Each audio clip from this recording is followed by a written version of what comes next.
In this episode, we're taking a wall-to-wall tour of the Turbo Garage. Let's go.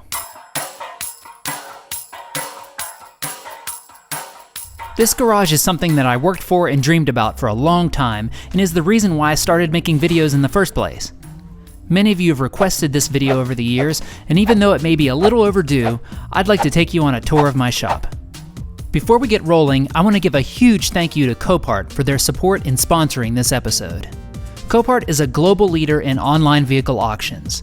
They hold auctions in the US and all around the world, and as you can see, they currently have over 170,000 vehicles in their inventory.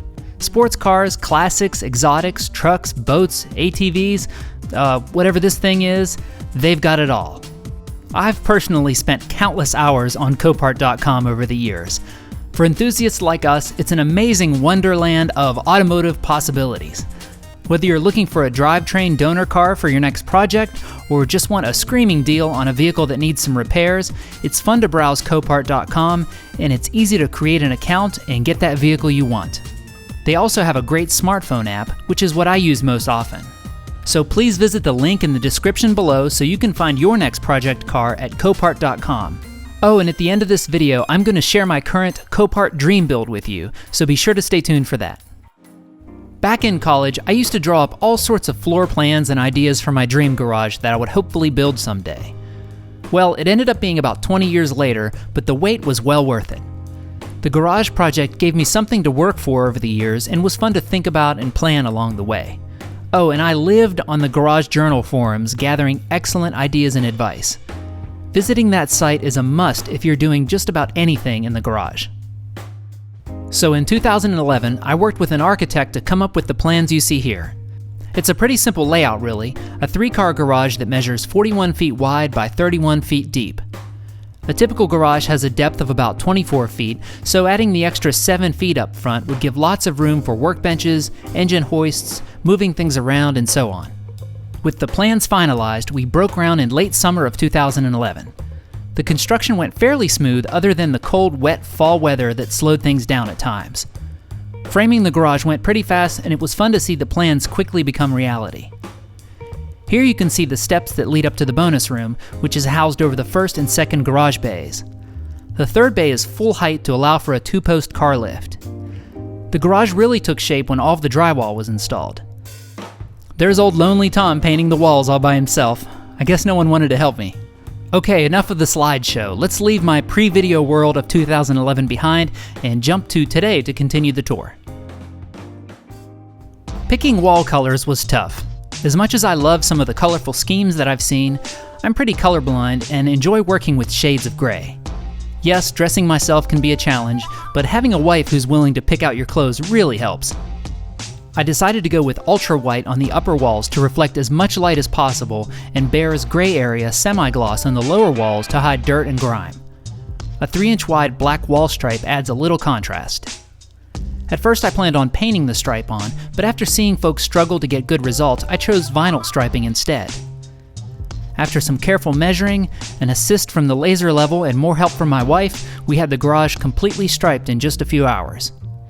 It's held up perfectly all these years and still looks awesome. Oh, and thanks again to all of you for the YouTube play button. I hung it up here in the garage and it always motivates me to work harder. During the final stages of construction, I was combing Craigslist for any decent garage accessories that I could find. My first score were these 60 by 36 inch stainless prep tables from a restaurant that was selling their old equipment. I mated those to a couple of almost free heavy-duty cabinets that I picked up from a hospital that was renovating. After some paint and some fabricating, I ended up with my 2 main workbenches that I park along the back wall of the garage. I love the look of stainless steel, and the cabinets offer lots of storage. On the far bench here, I've got a couple small parts storage cabinets that I keep stocked with nuts, bolts, and washers. My second Craigslist score were a set of 8 barely used IKEA wall cabinets. This was an especially great find because I actually considered buying these new, but the nearest IKEA is a long way from here, and these were already assembled. To figure out where to hang the cabinets in relation to my workbenches and toolboxes, I used a program called Sweet Home 3D, which allowed me to easily try out all sorts of layouts on my computer. I highly recommend this method if you're planning a garage build. Installing them was easy. I used my printouts from the 3D design program, my laser level again, and a giant pile of IKEA hardware and got to work. I really love how these turned out. The semi-gloss black finish matches perfectly, and they're really clean and simple looking. Currently, I'm only using 5 of the 8 cabinets that I have. I may add a couple more someday if extra space is needed.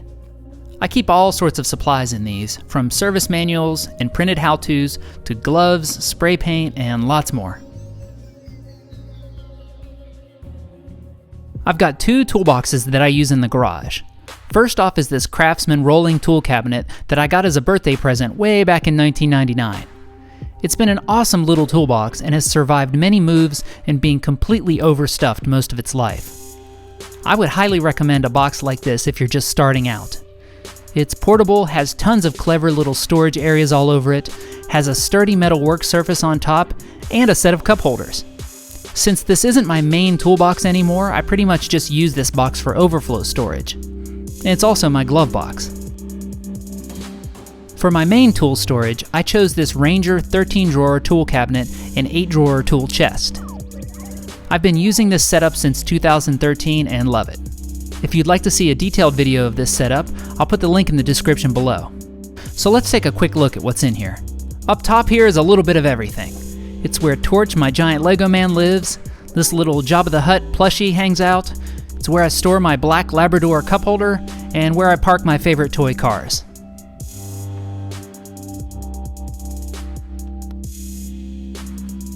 In the top drawers, I have specialty tools, diagnostic tools, pliers and vice grips, screwdrivers, eye and ear protection, tape measures and Sharpies, knives and scrapers, and snips, cutters, and wire strippers. Here in the bottom cabinet, I have my sockets and ratchets, metric wrenches, standard wrenches, oversized wrenches, torque wrenches and pry bars, a puller set, punches and trim tools and picks, and some hammers.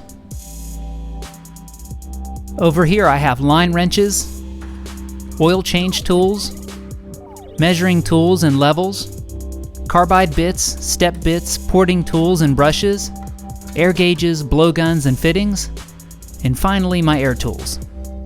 So that's my tool collection. One of my all-time favorite things is this Ranger adjustable work table. I use this almost every time I'm in the garage, and you've probably seen me use it many times over the years. It's got lots of adjustment options and can handle up to 50 pounds. This thing is awesome and really keeps me organized. This is my Benpack XPR 10A asymmetrical 2-post lift. The standout feature are the posts, which are rotated inward to allow for more room to open car doors compared to a standard 2-post lift. It has a 10,000-pound capacity, and the overhead beam offers a clear floor, which makes work under the car much easier. I've got the lift in the wide configuration, but it can be set up for tighter spaces too. This lift has been an excellent investment and has completely changed how I work in the garage. Before getting a lift, I always worked on my back, but as I've gotten older, I was paying the price with days of sore muscles after wrenching.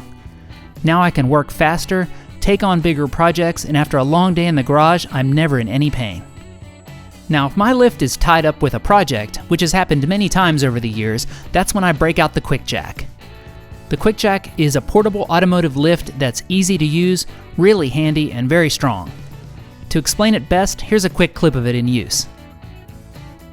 If you'd like more info on the XPR 10A or the Quick Jack, check out my videos about those. The links are in the description below.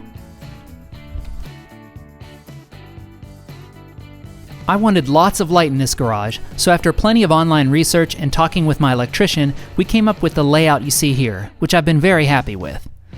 The fixtures are placed around the most heavily used work areas, and all use 32-watt cool white fluorescent bulbs. Another good source of light is this dormer window, which really brightens up the lift bay. I also told my electrician that I wanted lots of electrical outlets, so you'll see them pretty much everywhere you look. I also have a welding plug receptacle over by the lift for my plasma cutter and for my future TIG welder.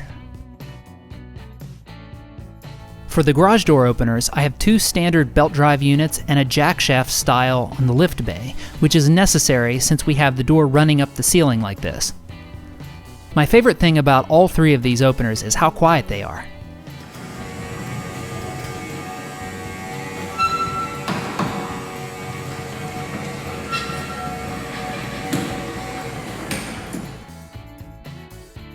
For my air compressor, I chose Benpak's Trimax 7.5 horsepower 3-cylinder beast. I realize that I still haven't scratched the surface of what this unit is capable of, but I lived with a junky, undersized air compressor for years. This time around, I wanted a heavy-duty machine that would be capable of handling anything I could throw at it. To complement the compressor and provide air for each bay, I chose a flexible line from the compressor to the regulator and filter combo, Rapid Air's MaxLine air piping system to get the air where it needed to go, and a set of retractable hose reels, jumper hoses, and other fittings to complete the setup. Having a good shop air system is a must, and this setup has been so useful and convenient. I use it all the time for garage jobs and chores around the house. This whole setup was crucial to my V8 Miata build, especially when it came time to spray on the thick lizard skin heat and sound protection. If you'd like to see a detailed video of this setup, I'll put the link in the description below. So a common question I get is, why didn't you do some sort of epoxy coating on your floors? That's a good question, and as you can see, my floors are just plain old bare concrete.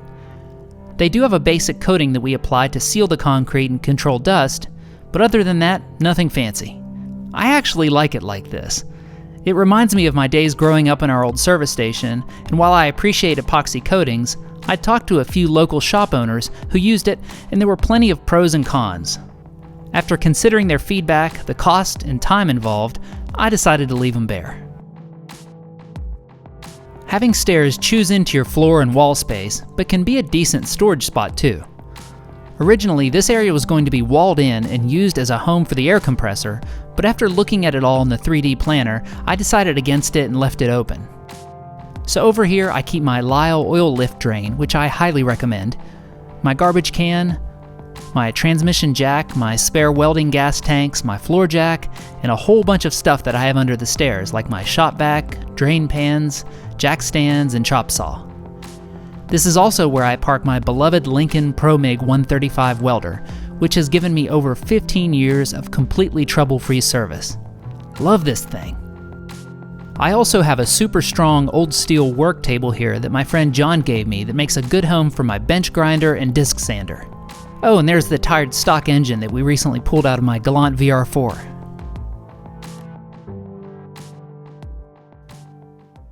Okay, it's time to see what's upstairs. You know, I've been making these Turbo Garage videos since 2012, and not once have I shown you what's upstairs. All right, get ready, here we go.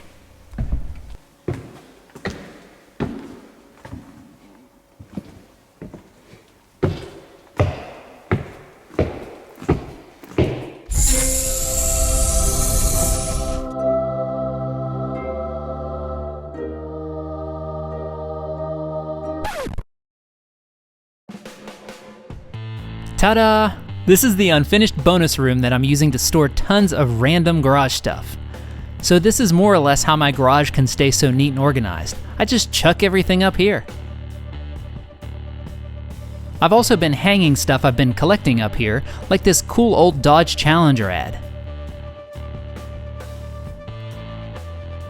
Next to it, I have some of my video equipment and some heavy tools that I store away when not in use. I also have some shelving that I use to store fluids, hardware, car parts, and so on. The worst part of this mess is the used exhaust area, which just bugs me, honestly. I can't get rid of this stuff though, right? Rounding out the room, I also have some wood and steel storage, and even more shelves and bins full of car-related stuff. I still believe that someday I'll probably live up here, but for now it's a great storage spot. Alright, let's get out of here.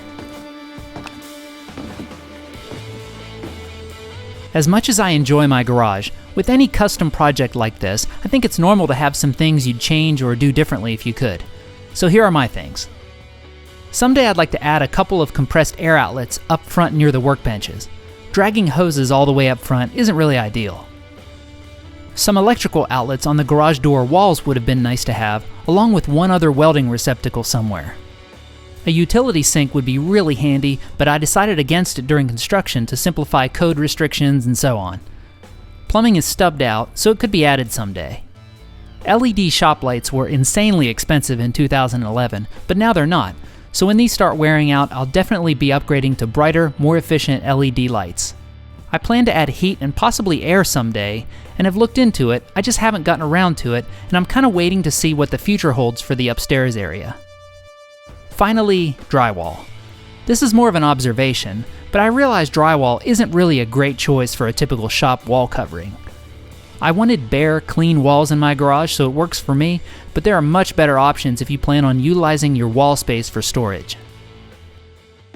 Thank you for watching, and thank you again to COPART for making this video possible. Be sure to visit the link in the description below so you can find your next project car at copart.com.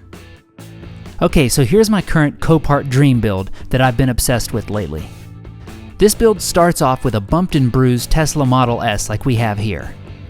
I made sure to choose the run and drive option on my search, so while this car may have some cosmetic damage, it still drives. Okay, fast forward to this Tesla rolling into the turbo garage. From there, we'll break it down and harvest all of its drivetrain parts and related electronics. To help recoup costs, we'll sell all of the unused parts online, which are in high demand right now. So what we're left with is the literally shockingly powerful electric drivetrain just waiting to go into this. An Exocet chassis. Oh man, can you imagine how much fun this thing would be? And I know I'm not the only one thinking about this. A company by the name of Eddy Motor Works are already hard at work at this and are accepting pre-orders now. So that's my current COPART dream build. Feel free to share yours in the comment section. I'd love to hear about it. So with that said, thanks again folks. We'll see you next time.